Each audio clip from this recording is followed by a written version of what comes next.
Hola a todos, soy Hernán Toledo, el director de Enlace de Fe.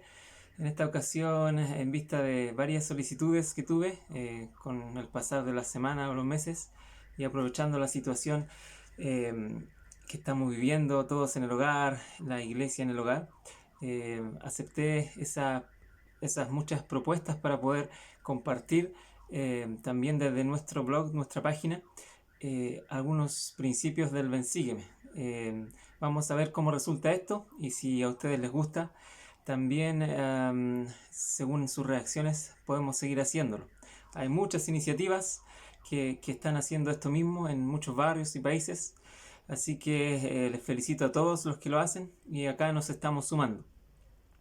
Queremos tener esta primera experiencia al partir mayo con lo que significa el Bensígueme y poder también llevar un poco de esta doctrina del libro de Mormón al hogar, teniendo siempre cuidado de lo que significa la doctrina, de poder compartir siempre lo correcto, lo verdadero y solamente cosas que puedan edificar.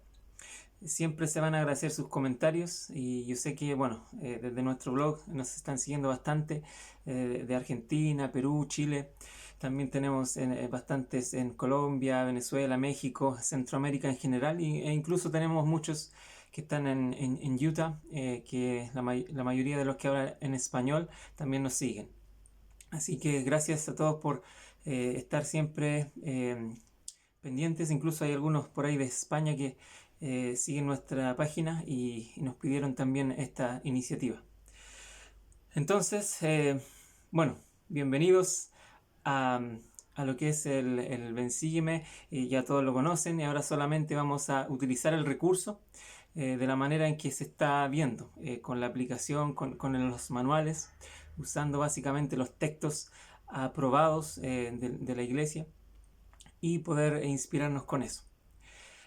Como pueden ver, para esta semana que culmina en el 3 de mayo, hoy día 3 de mayo, es importante que tengamos en cuenta que todas las semanas este programa sigue y está muy clara la agenda para que todos puedan sumarse, incluso aquellos que no son miembros. Acá se aprecia entonces los capítulos que son de Mosía del 7 al 10. Durante la lectura, acá esta recomendación siempre se da, de que el Espíritu Cierto nos va a enseñar en cuanto también a la aplicación que podemos dar a las Escrituras. No solo aprender de la historia o de los datos curiosos, sino también de lo que podemos sacar para nosotros mismos. Bien, está de más decir que pueden anotar, pueden aportar en los comentarios, que después también o en vivo quizás los podemos responder. Acá lo primero que se da en esta situación ya, en este año en el libro de Mormón que ya se está estudiando, en el cual está el rey Mosías gobernando, después de que hubo muchos años de paz, ahí se comenta que eh, había una preocupación por aquellos que habían ido a la tierra de Leinefi en el pasado. Recordemos que acá ellos están ya en Zaremla, donde se había llevado la historia principal hasta ahora.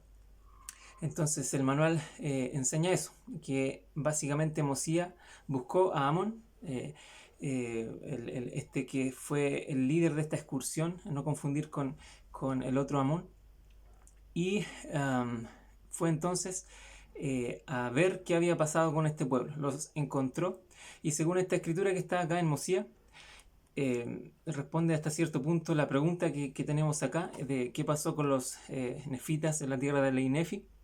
Dice, si os digo que grandes son las razones que tenemos para lamentarnos, porque he aquí cuántos de nuestros hermanos han sido muertos y su sangre ha sido derramada en vano, y todo por causa de la iniquidad.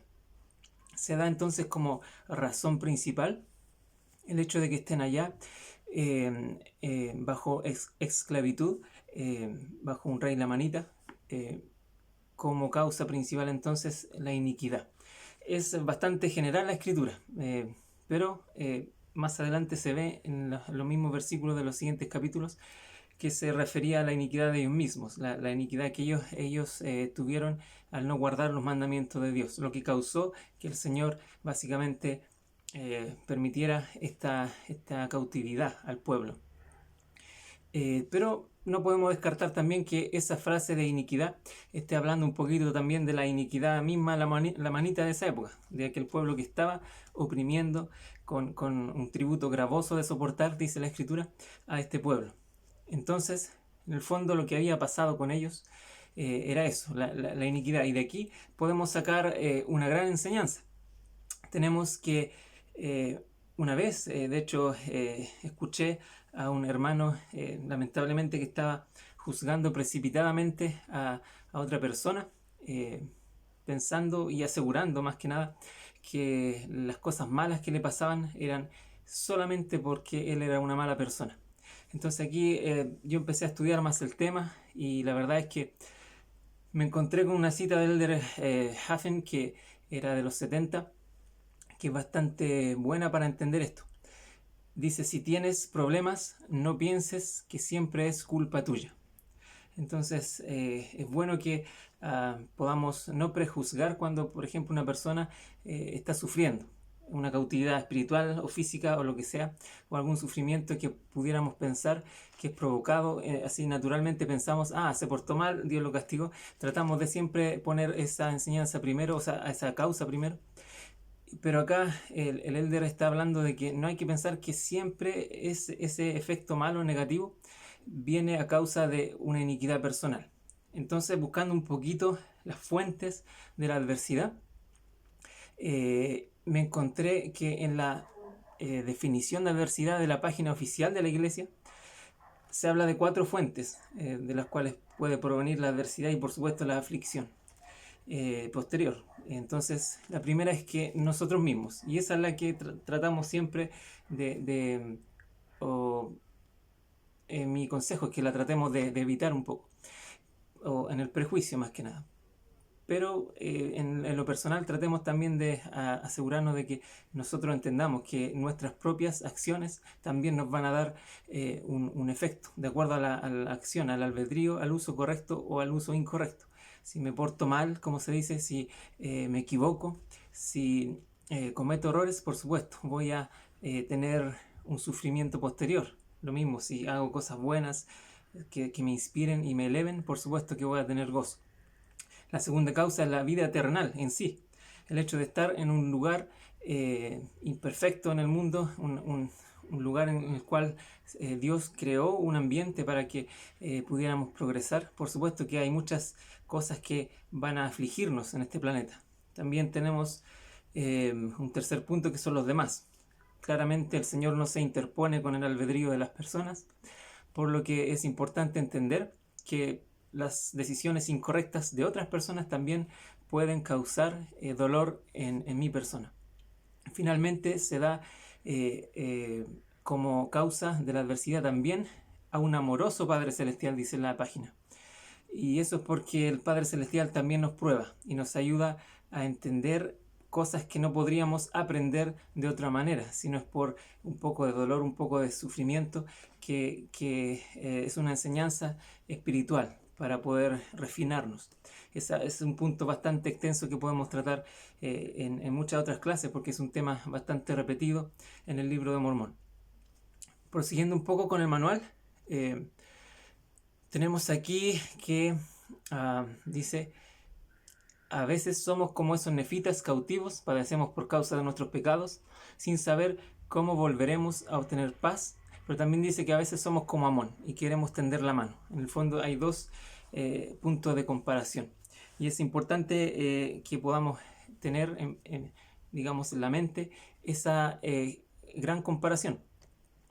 Entonces, acá, siguiendo al punto de lo que significa Mosías 7, toda la parte histórica, está hablando un poco de que Amón, luego de hablar con el rey, dice aquí que el rey Limi sintió una chispa de esperanza y deseó comunicar esa esperanza a su pueblo. Está hablando del rey Limi, que estaba bajo la esclavitud con su pueblo, esclavitud proveniente tal vez de una mala decisión también de un rey anterior, que hizo un maltrato, y eso hizo que después el pueblo sufriera.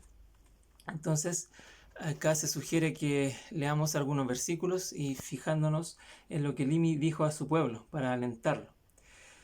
Entonces, algunos versículos acá destacables hablan de que, por ejemplo, el versículo 15 dice: porque he aquí nos hallamos bajo el yugo de los lamanitas y se nos ha impuesto un tributo gravoso de soportar. Y aquí nuestros hermanos ahora nos librarán de nuestro cautiverio, o sea, de las manos de los lamanitas, y seremos sus esclavos, porque es mejor ser esclavos de los nefitas que pagar tributo al rey de los lamanitas.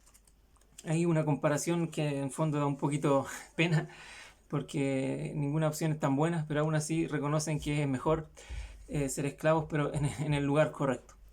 Entonces acá tenemos que más adelante, bueno, el manual Bensigme en general recomienda bastantes preguntas que son de introspección y para ayudarnos a sentir cómo las palabras cobran vida en nuestra vida. Entonces se recomienda que ustedes puedan analizar en esto, por ejemplo, cómo pueden ayudarles sus palabras, las que acabamos de leer en parte, a que ustedes se vuelvan al Señor. O al final, cómo le ayudan a estos relatos, así como otros de las escrituras y sus experiencias personales, a confiar en Dios. Bien, acá también se habla de lo que son las planchas, las 24 planchas que halló el pueblo de Limi. Las trajo, ¿cierto? Le preguntó a Amón a ver si podía traducirlas, le dijo que no, pero conocía a alguien. En el fondo estas 24 planchas eran lo que ahora conocemos porque Moroni lo compiló y lo puso ahí en el libro de Mormón al final como el libro de Éter, que relata a este pueblo que vino de la Torre de Babel y llegó a América. Digamos que podría llamarse la primera marcha que llegó a América, relatada en el libro de Mormón.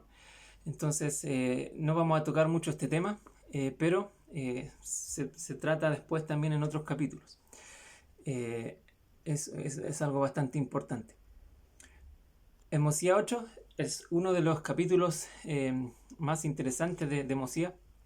Habla un poco de lo que significa ser vidente.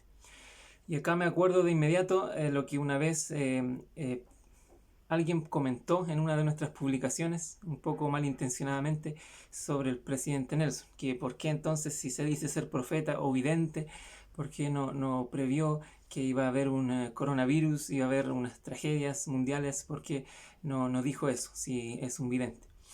Entonces, reflexionando sobre eso y ayudando a esa persona a comprender, es que le enseñé un poquito el concepto de lo que es ser vidente, que no es para nada ser adivino. Vidente tiene que ver con cosas basadas en la fe. En cambio, el adivino tiene que ver con cosas comprobables para que recién después de la señal uno venga a creer. Son orígenes y destinos distintos los que conforman a un vidente o un adivino. Lo que este hermano esperaba es que tuviéramos un adivino liderando la iglesia, cosa que no es para nada, no es el mandamiento del Señor, que sea la iglesia guiada a través de el achunto o no le achunto. O sea, no sé, cumplió algo que dije el mundo y así yo me convierto en un mejor líder, para nada. La verdad es que un vidente lo que hace es lo que ha hecho el presidente Nelson, es adelantarse a periodos que van a ser difíciles. Imagínense de tan solo pensar lo que ha pasado en los últimos meses y también el ministerio del presidente Nelson, que desde enero del año 2018 empezó de inmediato a poder enseñar lo que significaba llevar el evangelio al hogar, con muchos cambios en la iglesia. Y ahora vemos que ese fue un producto de lo que es un vidente, porque hoy en día estamos en nuestras casas compartiendo inclusive con la tecnología los principios del evangelio. Él quizás no adivinó la fecha, no hizo cosas que representaran una señal para recién ahí los miembros pudiéramos creer, sino él actuó como el Señor le pidió, pidiéndonos que nosotros actuáramos por fe, para que después, cuando vengan las pruebas, estemos preparados. Eso es ser un vidente.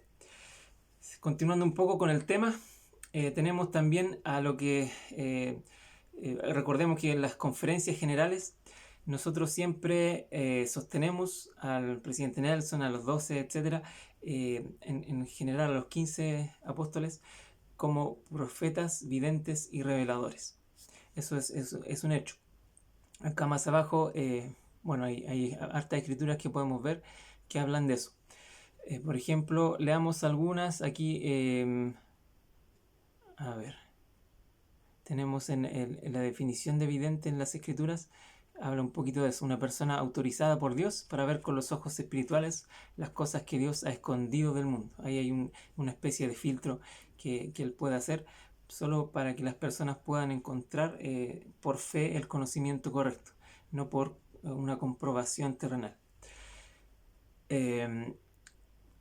Mosía 8:18 dice: así Dios ha dispuesto un medio para que el hombre por la fe pueda efectuar grandes milagros, por tanto llega a ser un gran beneficio para sus semejantes.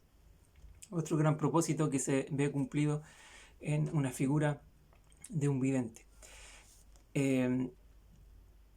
También es importante recordar un poco lo que significa el don de ser un vidente o un profeta. En las Escrituras se habla diferentes, digamos, comparativas de lo que es un don. Un don al final es un regalo, también puede ser un talento, puede ser una dádiva, una habilidad, etc. Acá, tocando el capítulo 8 que estamos estudiando, en la Escritura, en el versículo 16, se declara que Amón dijo que un vidente es también revelador y profeta, y que no hay mayor don que un hombre pueda tener a menos que posea el poder de Dios, que nadie puede tener. Sin embargo, el hombre puede recibir gran poder de Dios. Es una escritura que a mí me ha llamado mucho la atención. De hecho, me acuerdo que cuando era alumno de seminario, unos 15 años atrás, por ejemplo, esta escritura me hacía recordar otras que hablaban de lo que significa el mayor don o el más grande de los dones. Y es por eso que traigo a colación esto, porque hay otra escritura que está en 1 Nefi 15, ahí aparece el versículo 36, así que los malos son desechados de entre los justos y también de aquel árbol de la vida cuyo fruto es el más precioso. Recordemos que es el amor. Y dice, y el más apetecible de todos los frutos, sí, y es el más grande de todos los dones de Dios. Entonces acá tenemos otra contraposición, no necesariamente una contradicción, pero acá dice, ya habíamos leído que el mayor don que un hombre puede tener es ser vidente. Acá dice que el más grande de todos los dones de Dios es el amor. Y eso también me hace acordar de la escritura famosa, ¿cierto?, en Doctrina y Convenios 14:7, un dominio de las escrituras por muchos años, que dice, y si guardáis mis mandamientos y perseveras hasta el fin, tendrás la vida eterna, que es el mayor de todos los dones de Dios. Una vez alguien me hizo esa pregunta, entonces, ¿cuál es el mayor don de Dios? ¿El amor, la vida eterna o el ser un vidente? Entonces, la verdad es que la escritura, al menos, que hablaba del vidente como mayor don, está hablando que no hay mayor don que un hombre pueda tener. Está hablando de un contexto terrenal. Acá en la tierra, la verdad es que el mayor don que un hombre puede tener es el don que actualmente tiene el presidente Nelson junto a los otros 14 que también son llamados videntes. Es un regalo de Dios para que puedan trabajar en su obra, para que puedan ejercer el sacerdocio y su poder en la tierra. Y inclusive dar señales, siempre y cuando estén aprobadas por Dios y Dios las quiera dar. Recordemos que no podemos nosotros ser los que piden señales, ni siquiera los profetas, sino ellos son instrumentos. Por otro lado, acá está hablando del amor como el más grande de todos los dones de Dios. El más grande muchas veces no quiere decir que es el mayor. Son dos cosas distintas. Tampoco las cosas mayores necesariamente tienen que ser las más grandes. Pero en este caso está hablando de que el amor es el más grande de todos los dones. Y está hablando un poquito quizás de los dones como habló Pablo. Y acá en Doctrina y Convenios 14 habla de el mayor de todos los dones de Dios, que Dios puede entregar. Y está hablando de forma global. El mayor don entonces que Dios puede entregar a una persona, hablando ya de todas las esferas, no solo de este mundo terrenal, por supuesto que es la vida eterna. Ahora, el amor, la vida eterna, también podrían significar algo bastante parecido y bastante relacionado. Hay dos escrituras que me encanta unirlas. La que está arriba y dice número 13, está también en 1 de Corintios, creo, 13 también, que habla la preeminencia del amor de Pablo, ¿cierto? Que está hablando de varios atributos, entre ellos los más destacables que son fe, esperanza y caridad.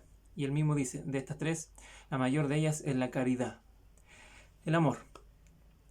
Y lo entrelazo un poco con en el gran capítulo 13 de Alma, que habla del sumo sacerdocio. El versículo 29 dice: teniendo fe en el Señor, nombra la fe también, teniendo la esperanza de que recibiréis la vida eterna, la esperanza también la nombró, siempre teniendo el amor de Dios en vuestros corazones, para que en el postrer día seáis enaltecidos y entréis en su reposo. La esperanza y la fe de obtener estas cosas está, pero dice siempre teniendo el amor de Dios, para que así entonces entremos en su reposo.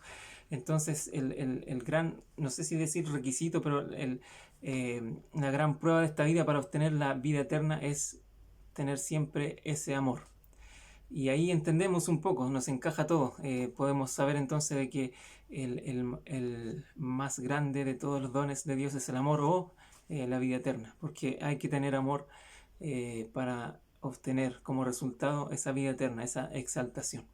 Es algo bastante extenso que podemos seguir tratando quizás más adelante. Un tema con el cual se cierra esta clase es lo que aparece en el Mosía 9 y 10. Acá habla un poco del pasado de este rey Senif que quizás cometió un maltrato, o sea, un mal espacio trato con los lamanitas, lo que causó esta cautividad. Perdón. Y entonces, de todas maneras, este rey Limi empezó a batallar y triunfó bastante. Él quiso enmendar su error, así que esa fue una gran parte que él enfrentó, digamos, en su pueblo y trajo resultados. Él fue un gran líder también. Demostró, como dice ahí, su fe. Y ahí podemos nosotros preguntar de qué modo lo fortaleció Dios. ¿Qué significa para usted salir con la fuerza del Señor? Que es un concepto con el cual vamos a terminar. Pero antes de eso, hay un versículo por acá. A ver. Está en Mosía 9:17. Sí, con la fuerza del Señor salimos a la batalla contra los lamanitas, porque yo y mi pueblo clamamos fervientemente al Señor para que nos librara de las manos de nuestros enemigos, porque se despertó en nosotros el recuerdo de la liberación de nuestros padres. Me encanta esa frase de despertar el recuerdo. Es algo que me encanta enseñarlo porque ha sido el motor y la motivación genuina de muchas personas para actuar y vencer y poder progresar. A esto yo le llamo el recurso de oración de Nefi, de Nefi II, eso sí.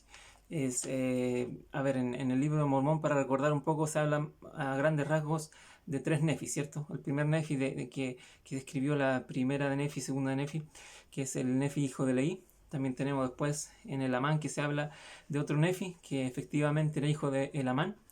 Y ese mismo Nefi tuvo otro hijo y le puso Nefi, y ese es el Nefi que después fue elegido como uno de los 12 discípulos del Señor. En este caso, yo identifiqué hace algún tiempo atrás una especie de modelo, quizás no modelo completo, pero sí un recurso dentro de un modelo de oración de este Nefi segundo que yo le llamo, que es el hijo de Elamán. Y me encantaría poder compartirlo también. Para eso hay una escritura en Elamán. Voy a retroceder aquí, salirme del Bensígueme. Vamos a ir a las escrituras. Y está por acá. Libro de Mormón. Elamán 11. Y por acá entonces, versículo 12 creo que es, o poco después. Dice: oh Señor, desvía tu ira, sí, tu ardiente ira. La verdad es que acá estaba Nefi tratando de hacer que el pueblo inicuo creyera. Y también aquí tuvo que ejercer algunas señales, ya sea para bendecir o quizás el hambre que recién había pedido al Señor para que los pueblos se acordaran de él. Entonces primero pidió al Señor que hubiera hambre, pero ahora dice: oh Señor, desvía tu ira, sí, tu ardiente ira, y haz que cese esta hambre en esta tierra. Oh Señor, escúchame y concede que sea hecho según mis palabras, y envía lluvia sobre la faz de la tierra, para que produzca su fruto y su grano en la época del grano. Oh Señor, y aquí empieza lo que se llama para mí despertar el recuerdo. Oh Señor, tú escuchaste mis palabras cuando dije, haya hambre para que cese la destrucción por la espada. Y sé que también en esta ocasión escucharás mis palabras, porque dijiste, si este pueblo se arrepiente, lo perdonaré. Oh Señor, dice, tú ves que se han arrepentido, etc. Y en el fondo, este recurso que usa Nefi para orar es un principio bastante importante y poderoso. Nosotros podemos orar así también.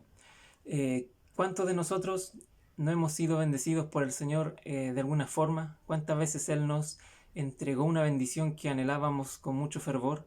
¿Cuántas veces Él nos protegió y después nos dimos cuenta que era su protección? ¿Cuántas veces tuvimos un nuevo trabajo, un nuevo emprendimiento, una nueva oportunidad? ¿Cuántas veces nos recuperamos de una enfermedad? Y después, con el tiempo, nos dimos cuenta, efectivamente era el Señor obrando en mí. Muchas veces el Señor esperará también que recordemos eso, despertemos ese recuerdo. Es decir, mañana mismo nosotros podemos arrodillarnos y empezar a hablar y decirle, antes de pedir nuevas cosas, podemos comentarle abiertamente al Padre Celestial que Él ya nos respondió antes. Y en base a eso también ejercer la fe y decirle, sabemos que ahora también nos vas a responder y me vas a bendecir. Para mí es un recurso sumamente útil porque genera un poco, no un poco, sino bastante fe y certeza y convicción de que el Señor responde, basado en lo que se le llama también recuerdos pasados, acciones resultantes del pasado. Y es algo que también estaba en la clase. Si vuelvo a las escrituras acá en Mosías 9 creo que era, para no volver al manual, versículo 17 creo, veamos, dice, sí, con la fuerza del Señor salimos a la batalla contra los lamanitas, porque yo y mi pueblo clamamos fervientemente al Señor para que nos librara de las manos de nuestros enemigos, porque se despertó en nosotros el recuerdo de la liberación de nuestros padres. Otro ejemplo de este recurso que también estaba en este capítulo. Y es bueno también destacar que el versículo siguiente dice que Dios les oyó. Entonces, como les digo, es algo sumamente poderoso que podemos aplicar en nuestra vida. Y eso también me recuerda lo que está en el Mosías 10, ¿cierto? Mosías 10:10 creo.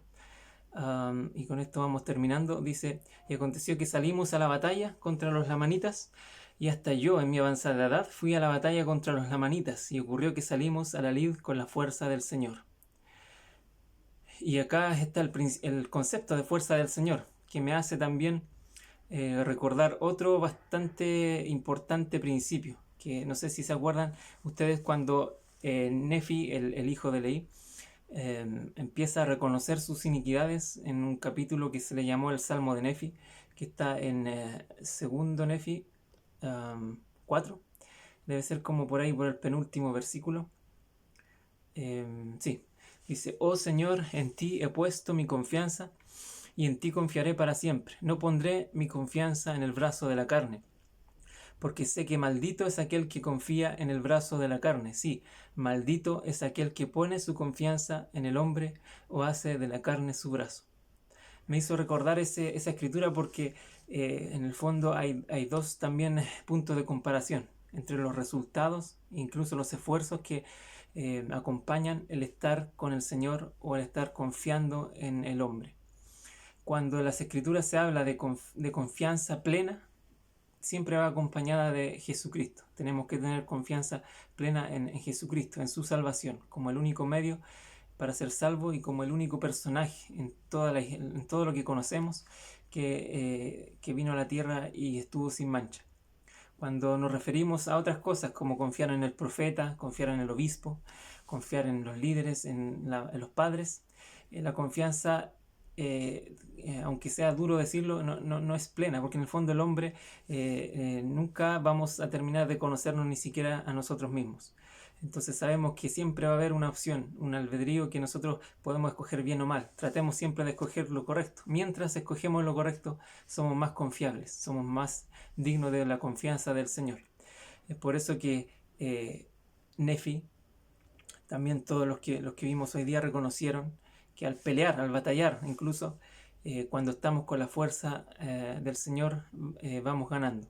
así pasó en esa batalla. Si seguimos viendo el capítulo 10, dice que mataron a miles, que le estaban oprimiendo. ¿Por qué? Porque ellos no sabían, dice, de la fuerza del Señor. Pero cuando tenemos fe en esto, el Señor nos provee y nos da fuerzas externas que a veces no comprendemos de dónde las sacamos, pero es porque el Señor está ahí adelante de nosotros y también en la retaguardia, haciendo que nosotros podamos salir adelante. Entonces esta es una hermosa clase. Yo les comparto mi testimonio de que El Salvador efectivamente es el líder más importante que tenemos. Confiemos en Él. En algún momento escuché la frase en la conferencia general, en un 70, no recuerdo su nombre, que dijo que Jesucristo es el mejor líder porque también es el seguidor más fiel. Entonces también imitemos su ejemplo. Siendo seguidores fieles de Jesucristo también somos grandes líderes dentro de la esfera que nos tocó construir en este mundo. Y yo sé que vamos a ser bendecidos a medida que pongamos nuestra confianza en el brazo del Señor. Entonces les comparto esto y lo hago en el nombre de Jesucristo. Amén. Bien, esto es la primera clase que pudimos tener digamos, en línea pequeña, pero la idea es que podamos extraer un principio de utilidad para todos ustedes y si les gusta podemos seguir haciéndolo. Así que se agradecen sus comentarios y difusión y estamos viéndonos pronto. Adiós.